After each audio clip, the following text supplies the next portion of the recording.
গরুর মাংসের মধ্যে আলু আর রসুন দিয়ে যদি একটু ঝোলঝোল করে এভাবে ফ্রেশ মশলা দিয়ে রান্না করা হয়, খেতে যে কি অদ্ভুত মজার হয়। আজকের মাংস রান্না করার জন্য এখানে আমি হাড় চর্বি সহ 2 কেজি পরিমাণ গরুর মাংস নিয়েছি।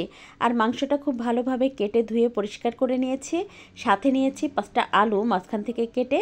এবার মাংসের মধ্যে মশলা দিয়ে দেব 1.5 টেবিল চামচ পরিমাণ আদা বাটা, 1.5 টেবিল চামচ পরিমাণ রসুন বাটা। সেই সাথে দিয়ে দেব 1.5 টেবিল চামচ পরিমাণ জিরা গুঁড়া, 1.5 টেবিল চামচ পরিমাণ ধনে গুঁড়া।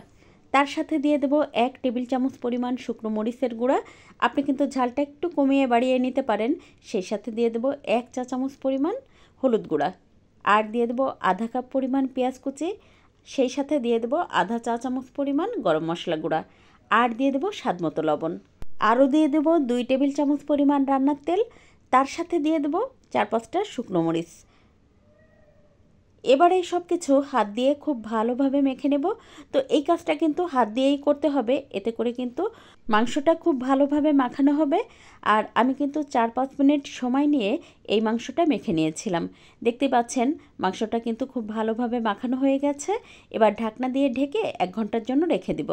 তো 1 ঘন্টা পরে রান্না করব, তার জন্য চুলায় একটা প্যানে 3 টেবিল চামচ পরিমাণ রান্নার তেল দিয়ে দিয়েছি।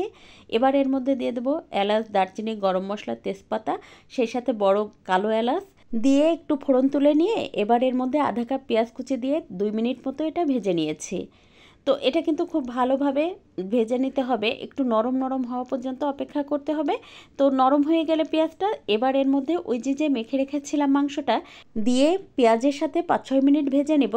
আর ওই যে বাটিটা ধুয়ে আধা কাপ পরিমাণ পানি দিয়ে ঢাকনা দিয়ে ঢেকে চুলার আঁচ হাই রেখে এটা কিন্তু 5-6 মিনিট আমি রান্না করে নিয়েছি। আর দেখতেই পাচ্ছেন মাংস থেকে কিন্তু বেশ খানিকটা পানি উঠে গেছে। এবার চুলার আঁচটা লো করে দিয়ে আমি মাংসটা রান্না করে নেব প্রায় 30 মিনিট। এতে করে হবে কি মাংসটা 50% মতো সিদ্ধ হয়ে যাবে। তো মাংসটা কিন্তু প্রায় 30 মিনিট পরে বেশ খানিকটা সিদ্ধ হয়ে গেছে। প্রায় 60% মতো সিদ্ধ হয়ে যাওয়ার পরে এখন এর মধ্যে আলু আর গোটা রসুন দিয়ে ঢাকনা দিয়ে ঢেকে এই মাংসের সাথে আলু আর রসুন 10 মিনিট মতো কষিয়ে নেব। তো প্রায় 10 মিনিট মতো কষিয়ে নেওয়ার পরে এখন এর মধ্যে 2 কাপ পরিমাণ গরম পানি দিয়ে দেব। আপনি কতটুকু ঝোল রাখতে চান সেই বুঝে কিন্তু গরম পানিটা দিয়ে দিবেন। তো গরম পানি দিয়ে আমি কিন্তু মাংসটা আলুটা পুরোপুরি সিদ্ধ হওয়া পর্যন্ত রান্না করে নিয়েছি। এবার নামানোর আগে 1 চা চামচ পরিমাণ গরম মশলা দিয়ে আরও 1-2 মিনিট এটা রান্না করে নিয়ে তারপর চুলা কিন্তু বন্ধ করে দিয়েছিলাম।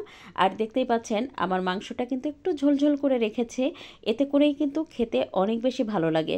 সত্যি কথা বলতে কি, আলু গোস্ত রান্না করব তার মধ্যে যদি একটু ঝোল না হয় তাহলে তো আসলে খেতে ভালো লাগে না।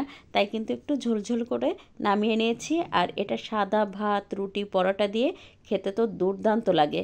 আজ এ পর্যন্ত, কাল আবার নতুন কোনো ভিডিও নিয়ে দেখা হবে ইনশাল্লাহ। সে পর্যন্ত সবাই ভালো থাকবেন, সুস্থ থাকবেন। আল্লাহ হাফেজ।